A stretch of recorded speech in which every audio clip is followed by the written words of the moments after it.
Say goodbye to the G's, guys, because it's time for the Mizuno Enerzyyyyyy.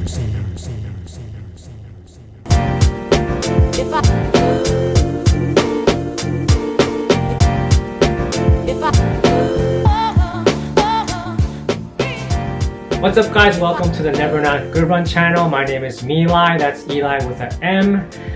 Those of you who watched my first video, welcome back. Today I will be reviewing the Mizuno Wave Rider 24.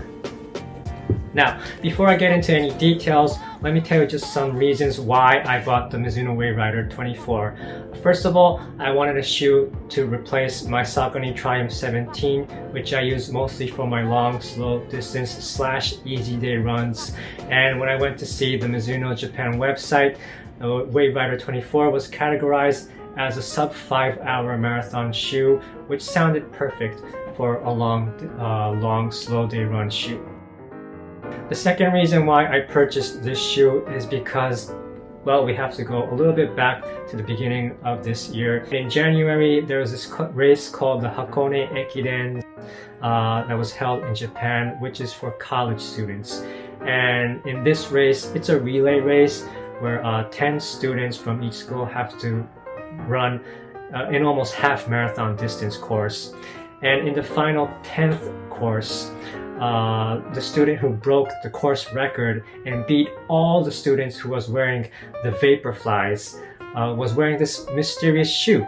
And ever since that day, it created a buzz amongst runners in Japan, like, what is that shoe he was wearing?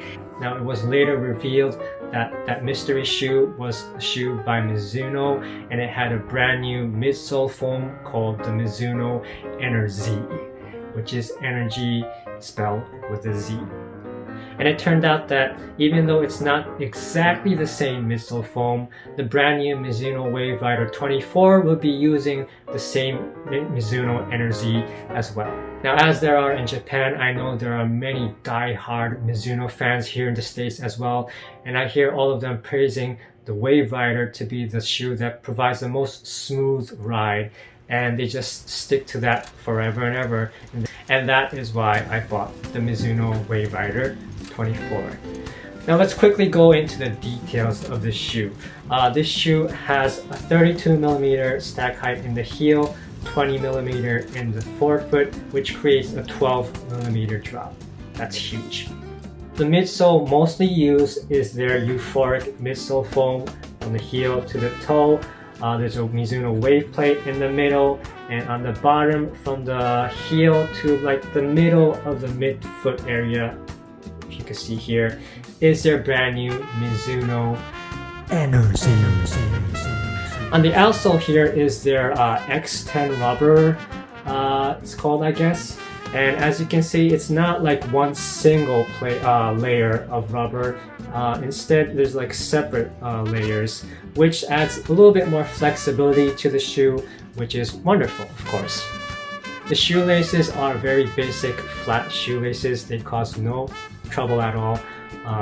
Wonderful. There's an extra layer here in the middle of the tongue, which prevents the shoe strings from cutting into your feet. That is great, of course. The heel cup is pretty stiff, but there's extra padding inside the heel collar here, which provides extra cushioning and more like tight fit that surrounds your heel, and it's just great. It holds down your heel, and I have no problems with that at all. Now, did this shoe require any breaking in? Yes, I think it took me around 50 miles until I felt really comfortable in this shoe. But after that, it just totally fits in my foot, and it's a wonderful ride. Now, I have taken this shoe out in runs ranging from 6 miles all the way up to 17 or 18 miles, and each time it has performed wonderfully. It provides a smooth ride, and it just feels so good. Now, how does this shoe stand out? I think it totally lets your foot do your foot thing, which your foot is supposed to do because it's a foot, and that's what the foot does best. Now, to sound a little bit more like I know what I'm talking about, what I think is a good shoe is a shoe that supports the transition from the initial ground contact to the mid stance and all the way to the toe off. Now, you might be thinking, doesn't every shoe do that? Yes, and kind of no. Now, nowadays there are shoes that have plenty of cushion or shoes that have carbon fiber plates. Every shoe kind of has a purpose. Now, when it comes to cushion shoes, sometimes they compromise that smooth ride by adding a little bit too much cushion. Now, of course, that is to protect your feet, and there's nothing wrong about that, but it does not provide you a smooth ride. It doesn't make you feel like you're moving forward and forward effortlessly.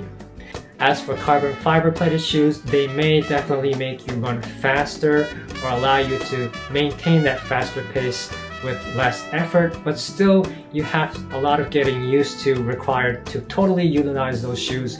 Now, I have never run in a Mizuno shoe, and of course I have never run in a Mizuno Wave Rider before, but as far as I know about this shoe, the combination of this euphoric midsole, this wave plate, and of course the Mizuno Enerzyyyyyy provides you with such a great smooth ride, and especially if you're a heel striker, this Mizuno Enerzyyyyyy being soft and responsive makes it even more easier for you to transition your weight all the way up to the toe off.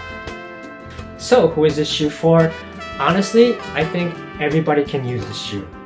The combination of the Mizuno Enerzyyyyyy in this wave plate and everything, it gives you such a smooth ride. It almost feels like you're running on autopilot. And this whole combination creates stability, it adds more running economy, hence more mileage and less injuries. Now, one thing that you might want to be aware of when you wear this shoe, in my opinion, is that if you have imbalance with your foot strikes, like you strike your right foot harder than your left foot, if you have a cushion shoe, you might be able to get away with that. But this shoe, because it has great stability, it provides a smooth ride, it's not the most padded shoe, it might make you aware of that imbalance by giving you pain. But for fast runners, I think that's a problem you might have to fix eventually, so why not wear it anyway? And so quite frankly, I think this shoe can be for just everybody. That's it for today, guys. Thank you so much for watching my review of the Mizuno Wave Rider 24. If you thought this video was interesting, please like the video and subscribe to my channel. Those who are brand new, I will put a link up to my first introduction video. And that's about it, guys. See you next week. Have a good run. Energy.